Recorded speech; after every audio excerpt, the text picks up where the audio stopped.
Thank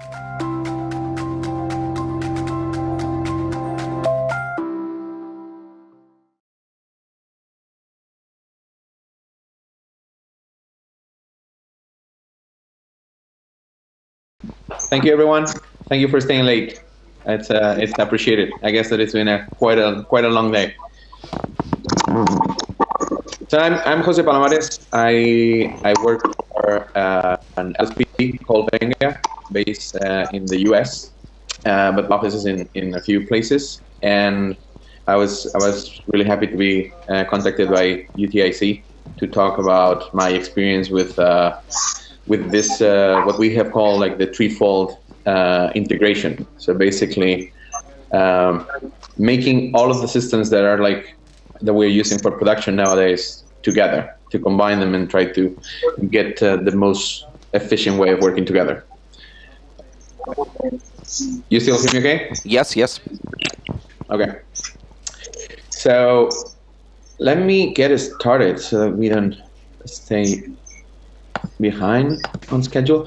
So I'm going to show you a little bit of, I cannot show a lot of how it's working for us, but I can definitely explain how it's working for us. Mm-hmm. So let me show you. Okay. Okay, well, let's go with this. Mm-hmm. Okay, so like I said, a few words about Venga and why we know a little bit about this integration thing. So Venga is a multilingual vendor. So we don't have in-country translators. It's mostly project management and engineers and salespeople and marketing and things like that, which means that we have like a very decentralized model. We have people in a lot of places. We don't do translation in-house. So it's very important for us to like expand our operations through several places. More specifically, we have like 7 locations or 7 countries that we are in, which means that we need to be working 6 days a week in all time zones. So that means for us that projects need to move around very quickly, and the less human intervention that we can have in that process, the better.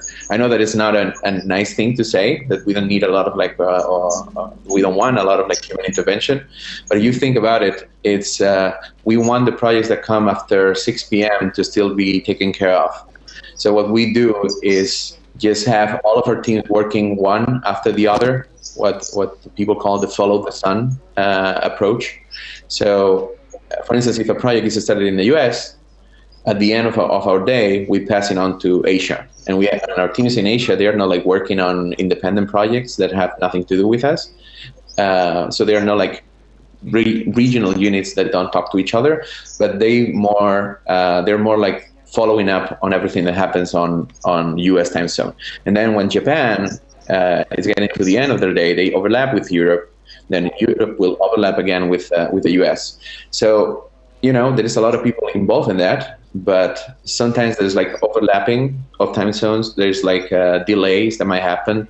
Someone might come like late into work, and we wanted to have like everything working around the clock all the time. So that is why automation for us has made quite a difference.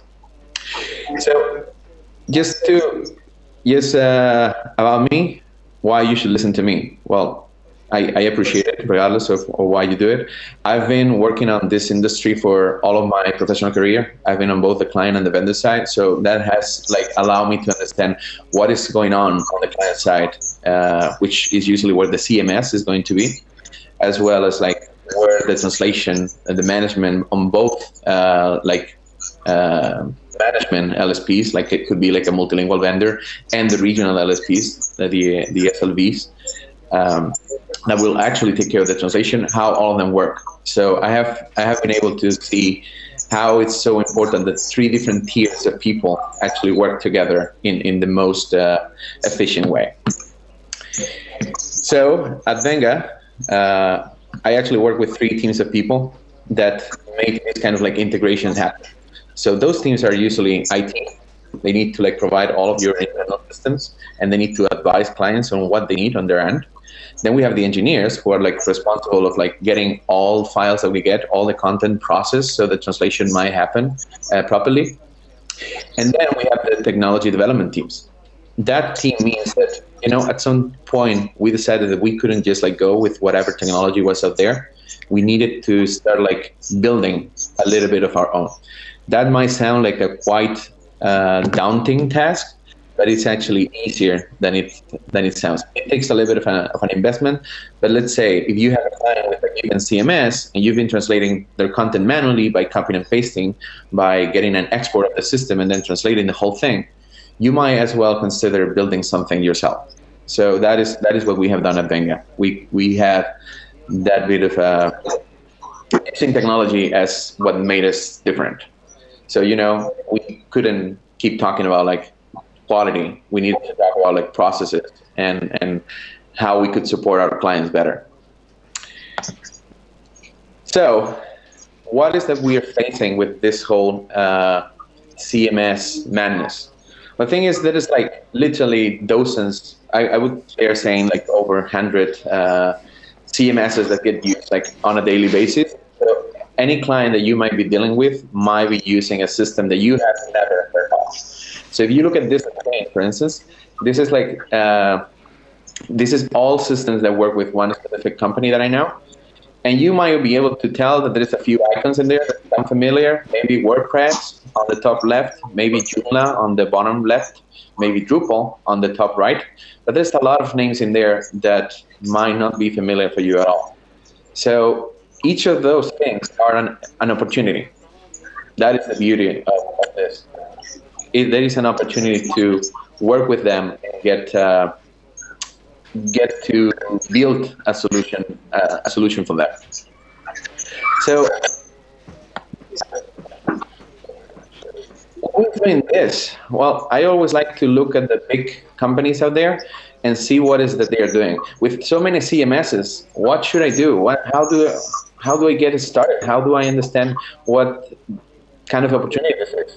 So one thing that I always recommend is like just go and see what others are doing and try to copy. So in this case, I took a screenshot of like translations.com. If you search for like translations.com integration, you will get to this page. You can see in that list under integration options a number of tools that even if they're not like you're not very familiar with, you can tell if you do a little bit of research, they're like fairly common. A lot of people are using these systems and spending a lot of money in creating content in those platforms. So I don't know if you can see if it's big enough, but we have things like Oracle content in there, content system in there. We have Tridion, we have HP, we have Drupal, we have Adobe Experience Manager. So if you don't know where to start, there is two ways of doing it. You could either build something for your clients and have like a more proactive approach. You can just like talk to your clients, see what CMSs they have, and then build a pipeline of automation to support them.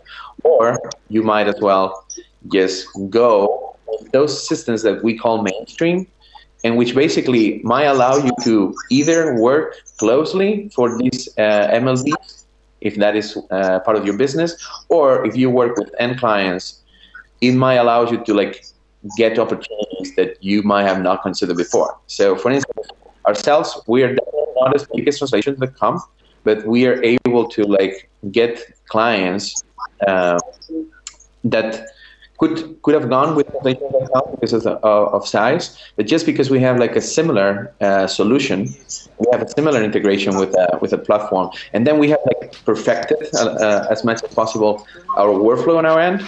The result is we can present to a customer a very solid proposal. They might be all the things that they like about our company that they might not like about the competition, but our technology offering is solid. It's enticing. It makes them feel that we know what we're talking about. So that is an excellent way of like getting new business. So like I said, mainstream, go with what other people are doing, get some ideas, see if there's like some match between like what other people are doing and what your clients are doing. And the other approach, be proactive and just find your own clients, pick a CMS that might be not as common or as widespread as all of this. So one thing that I recommend, and I might have to switch, let me see if you can see this. Can you still see my screen? Yes, yes, we see it, we see it. Website? Yes? Okay. So this is a website that is like fairly interesting.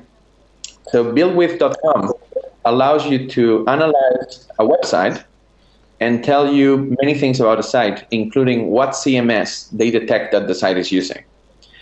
So what this means is like you could just investigate, you could just research your own clients and see what systems they're using and try to find what is interesting for you to connect to. What are the CMSs that are within your target area? So this is fairly easy. If you go into this page and you just do Nespresso.com, which I just did, if you're into coffee, you will see that this page returns a lot of results. And there's a section that is going to tell you content management systems. So CMS, as you know, stands for Content Management System. And here it's telling us that this client has a Type 3 content management system. So you can find more information about it.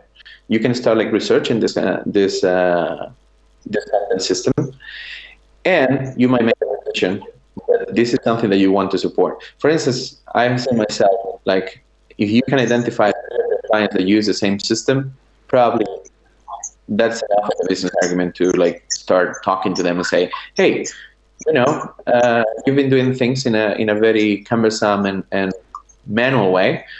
Why don't we build something better? Why don't we look into an integration? Maybe they have already something. Maybe they can build it on their end.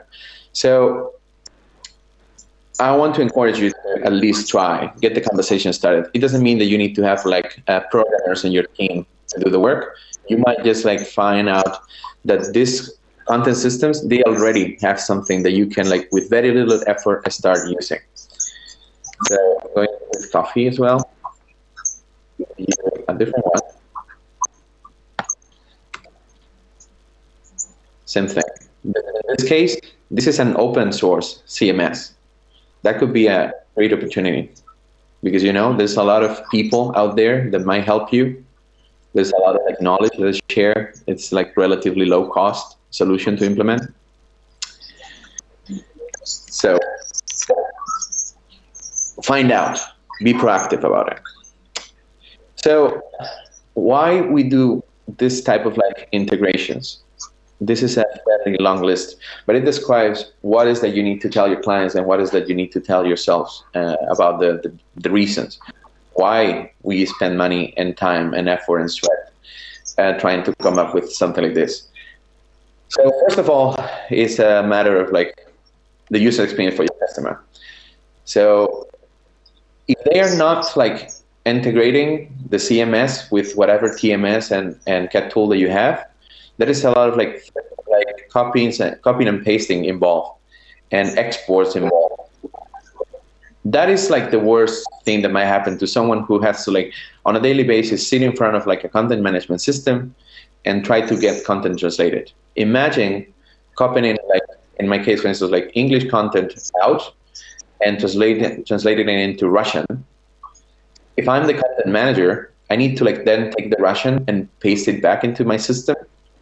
I just don't understand what it says. I need to have someone in my team that really understands, or I might make a mistake and I might paste something where it doesn't belong.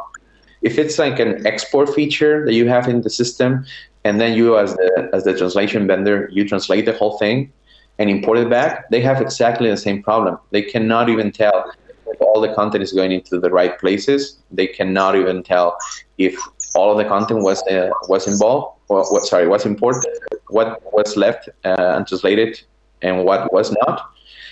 They're really like are quite tight. So other things that we want to kill with an integration is doing things like asking a client to send you an email or attach something, an email that might get lost, an attachment that might never reach you, the wrong attachment, the wrong content. You might just like, oh, we have very recently an instance where we got a zip package from our client. We opened it up, and because it was like meant for a Mac, we opened it in a Windows system, and the folder names were changed. When we sent that thing back to the client, it simply didn't work because we had like inadvertently, we had modified the file names, which is really bad practice. If we had done that with an integration, that content would have never been affected by our email client or our Windows system, or it would have just like in and out of our systems.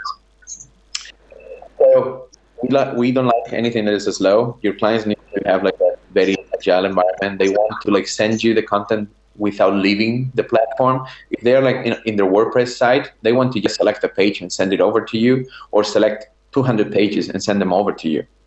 If they can do that in 3 clicks, then so much better.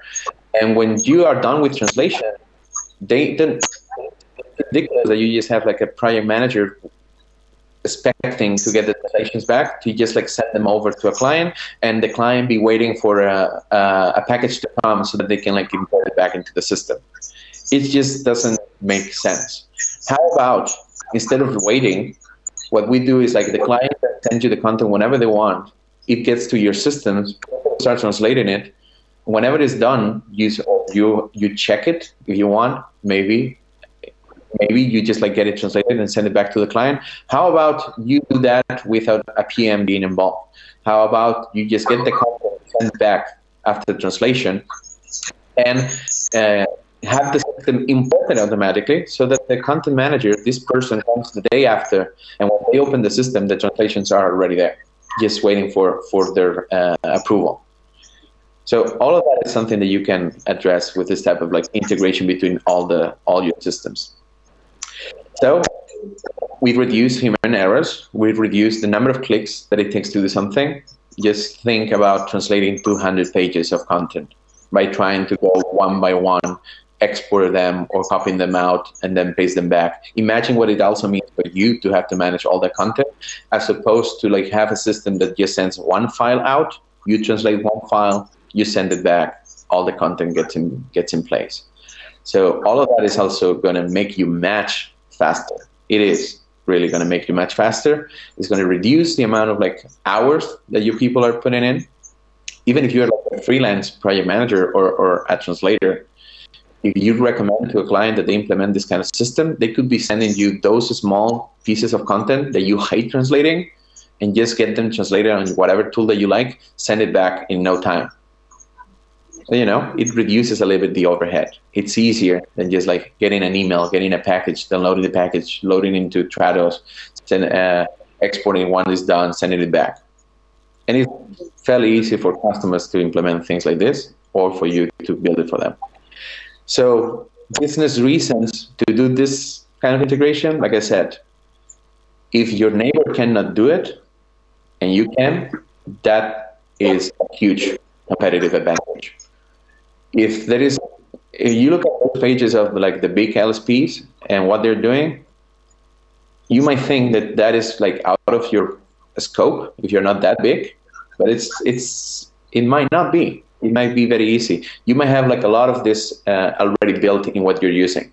So maybe the CMS doesn't have like a connector with your TMS system, but certainly your TMS and your CAT tool are working together these days. So whether you're using like a TMS, like, I don't know, XDM or MemSource, who are like cloud-based, or if you're using something like Trados or MemoQ, that are like local, running on a desktop computer, all of those systems, they can talk to each other. That is what the industry is going. So you want to like get as much of those systems to talk to each other, so that you avoid the cumbersome task of like passing on files and information from one to the other. And a very important reason for me is when you show your customer that you understand their CMS, they listen to you, and you like get over the commodification factor. You know, we're perceived as something that is just like a commodity. It's something with very little value. It's just transactional. Well, when you tell a client, well, I have all of this automation built on my end, I can get your project done much faster. I know what TMS you're using, and we have experience working with it. You get on a different level with your clients. And as opposed to like just getting lower in your rates to be competitive, you might be charging more because you have like the expertise to work with that, whereas your competition might not have it at all. So this is what we call, or what I like to call our holy grail. Our holy grail is achieving the zero management human translation. So we're not talking about machine translation. We're just like talking about like getting translation done by humans with zero human management. Having no person looking at something just for the PM work. And PM, don't be afraid, because you know this is still a job for you to do. But it might not be just like pushing files in and out. It might be making sure that everything is in place. It might be coordinating with resources. It might be getting more involved in the quality assurance process. But there is a chance that you can get like automation done outside. So this is a little bit how the different pieces will work together. So we have like a whole round of a whole back and forth between the CMS and whatever TMS or CAT tool that you have. They might be different systems, or they might be the same one. So we would start on the CMS. On the client side, the client will request, and you want your systems to get it analyzed, to do pre-translation and get as much leverage as possible done right away, and provide the client with a quote. So imagine someone who is like, again, working on WordPress, and they select 10 pages of content, send them over, and you have a system, you have your TMS receiving that request from the CMS. You get the actual content in one file sent over to you, for instance, and your system automatically calculates how much leverage you have, how many 100% matches you have. It calculates the quote for the new words and whatever fuzzy matches that you have. It calculates the quote for the client based on your rates, because you have them on your CMS, and you submit that automatically without anyone looking at it back to the client for approval. So to do that, you can use the automation on your TMS. The only piece that you have to build is the CMS portion. So one very important thing that I'm mentioning here is the API. The API, if for those who are not familiar with it, is the application programming interface. Basically, is a piece of code, a piece of software that is part of the CMS and the TMS that allows the two systems to talk to each other. It's something that more and more software products are coming up with, and they're including in their roadmap. So chances are the CMS that your client is using has an API that allows you to connect to the API that very likely your TMS also has. All of the major TMSs that we use in our industry already have those connections. Why? Because that is the future. The future is like getting all these processes automated. So if that happens, you can get a client to request something and get a quote without no human providing that quote automatically. If it's approved, you can move to the next step, which is in your CMS, get the project created. Get requests to your translators, send them automatically, and say, person A, person B, person C, are you available to do this kind of project? The word count, we have it in here. It's this high. Do you accept this job? Whenever they accept the job, if they do accept the job, you can just get everything created into a project automatically. Your files can get processed automatically. Your TM can be applied. Your term basis can be applied. If you have like a specific filter for a specific type of format, it can be applied automatically just by configuring your TMS.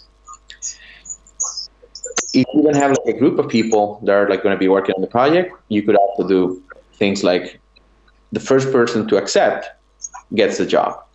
Or if you have like two preferred guys that you all like better to do your translation, you can just like offer them to them for the first 24 hours. And if none of them really accepts, then you can move down to the next person on your list. and offer the job to them. If no one accepts it, you can also get notified. So that usually happens on the TMS. So now the TMS and your CAT tool, if they are separate, they will talk to each other, and you will get the actual translation work done. You could have like a pre-translation, like we said before. You could have a pseudo translation if you're doing something like software, or you're doing like a new file format that you don't know if all the content is going to be translated.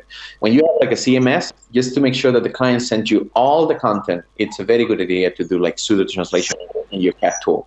Well, that is something that can be automated in your CAT tool, and more CAT tools are like working towards that way.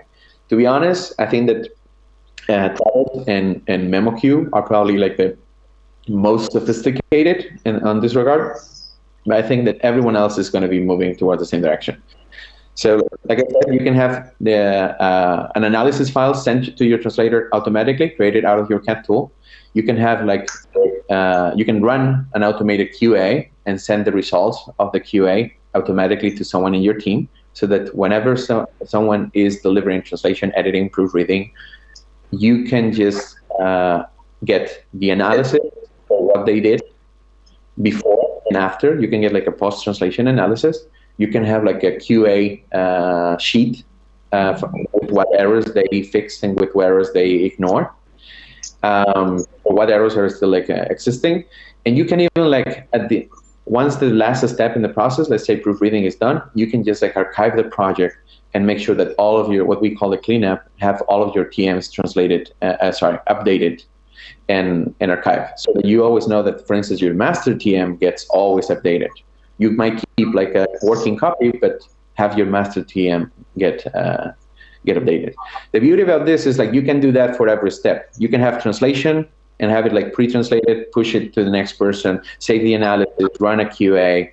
Then the editor starts working. You can save an analysis file. You can do an automated QA and keep anyone in your workflow notified about everything that is going on, without a PA really looking at, oh, this translator has delivered, let's pass it on to the editor. So your tools currently allow a lot of these things to do. And if they don't, you may want to like talk to them or consider other tools.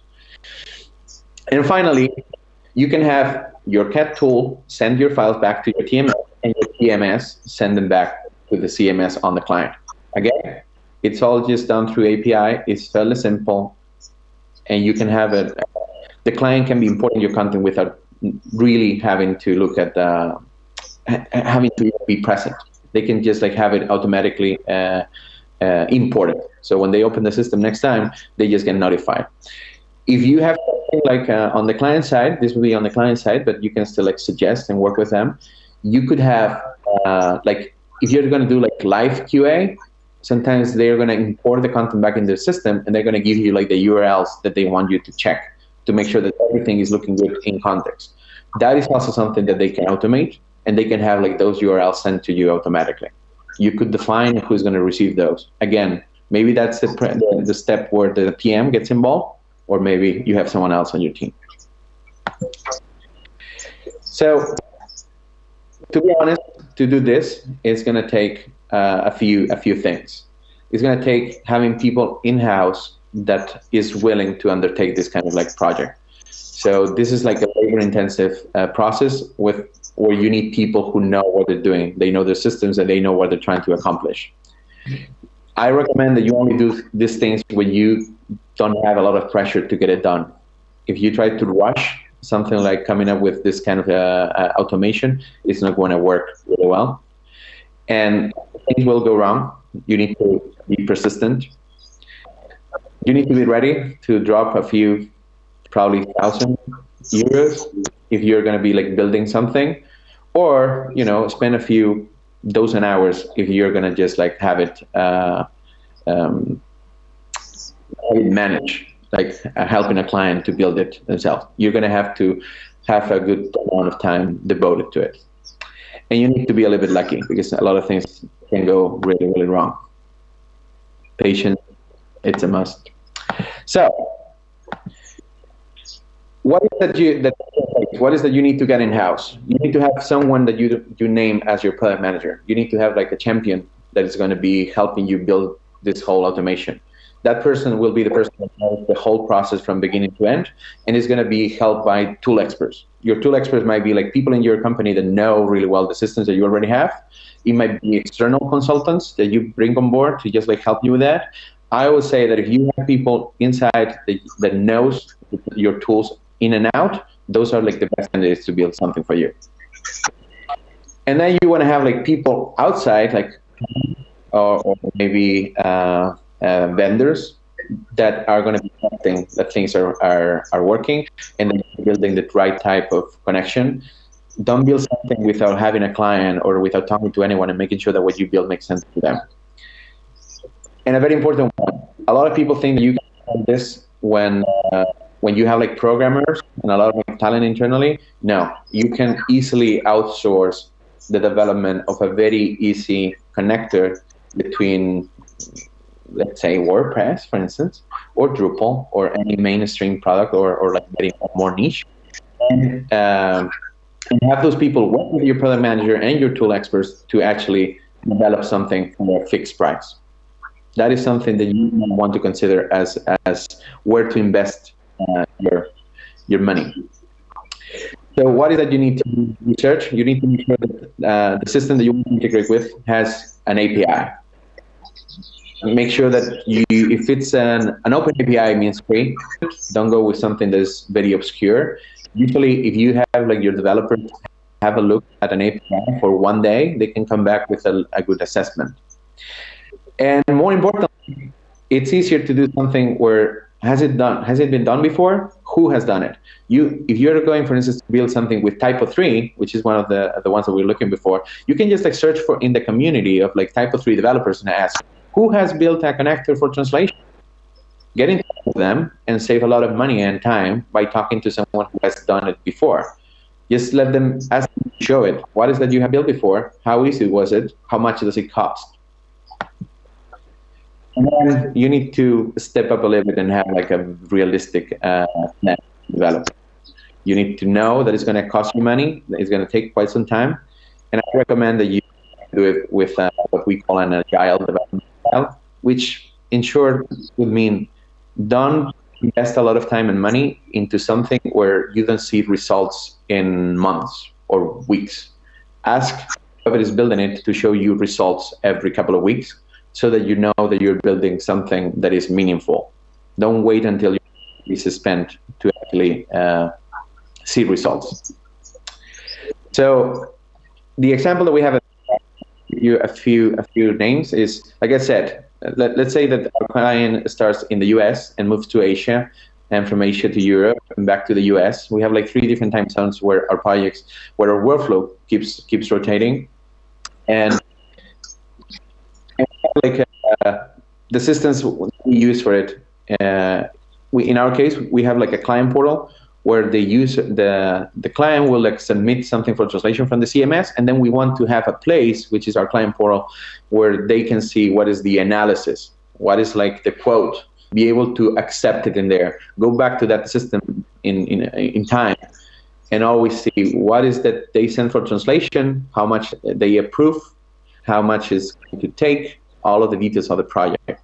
So this is a very important piece for them, because if you have something like WordPress, you might automate the portion where they send content out, but you don't have, they're still like, they don't have anywhere to see what is the sent, how much is it costing them, what are the details of the project. So having like a platform, like a client portal will help you. And most of the TMSs nowadays have a client portal. So it's just about like learning how to use it and presenting it to your customer. So in our case, our TMS is XDRF and our translation tool is MemoQ.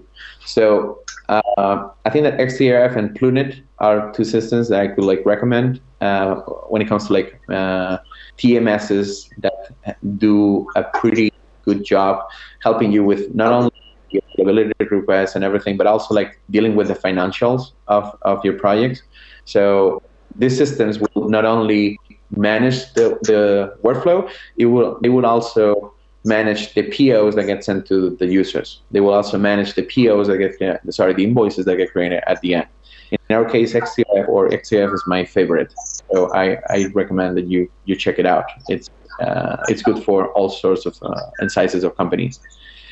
And in our case, like our translation tool of choice is MemoQ, and MemoQ has like implemented templates where you can have all of your all of these processes that I was like describing. You can have like the analysis, the translation, for instance, done automatically. You can have an analysis file that exports as a CSV, and it's stored in your server for future reference, or is sent automatically to a translator. You can have like your QA sheets created outside of a project. That is a little bit tricky, but it's doable. That use Checkmate, which is like an open source tool that allows us to be, for instance, like compliant. And you can do things like wrap up your projects and archive them.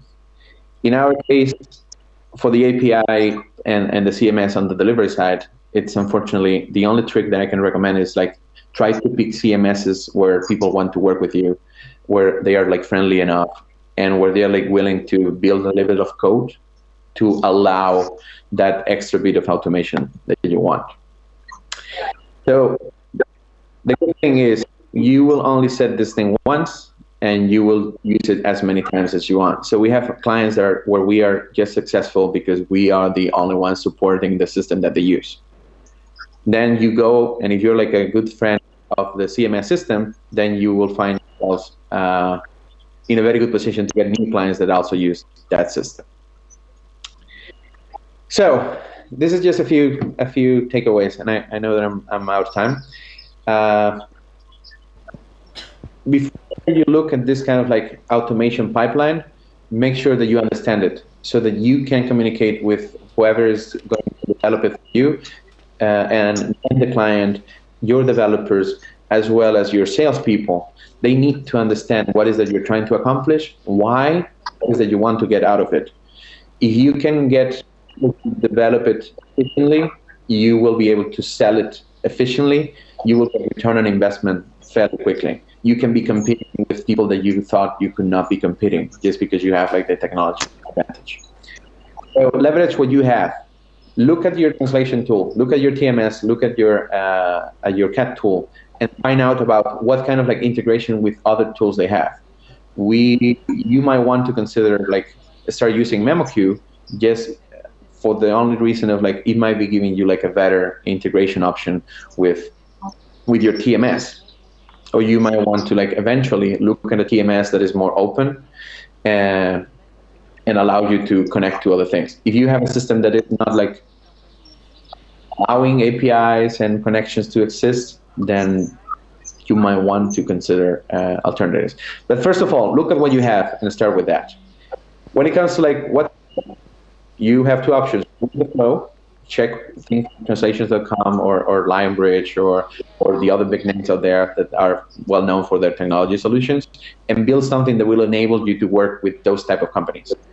If you see an opportunity to actually target a specific client, build something, for instance, like building CMS that no one has ever interacted with, you can find out that there are like CMSs out there that, for instance, work in a very niche market, and they have their clients have hundreds of thousands of pages of content that you have never heard about because they are not big names, or they're like not the best recognized names.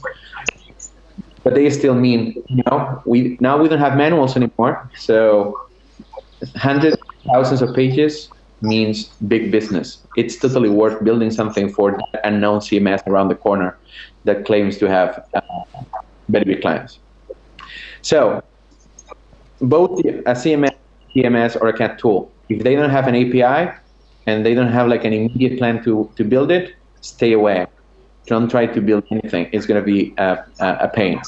And whoever vendor that you pick, if they are not like, the CMS provider that you pick, if they are not interested in enabling their users to have like multilingual content in a very easy fashion created in their system, just stay away. The good opportunity is in those that have that are like international savvy, or that know that their clients do need translation to happen. With those guys is the ones that you should be like marrying. because it's going to make everything so easy. You might end up like not having to develop anything on your end and have the CMS provider build it for you just with your advice. That's the sweetest spot. Try. And then the flex strategy, I just want to say, try it, keep doing it, and you will get better over it. It's the future. So we're going to get more and more of our content out of CMSs.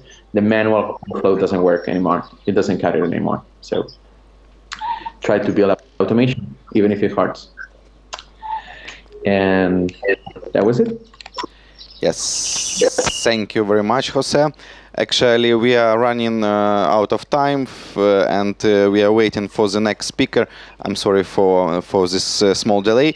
Thank you for interesting presentation. At least we know where to search for CMS CMS system. How to know about the CMS system from Build With website. I guess it's interesting information. If there are any questions, if you allow me, I will send it to you via email, okay? No problem. Well, thank you, everyone. Thank you very much, and see you. Thank you. Have a good day.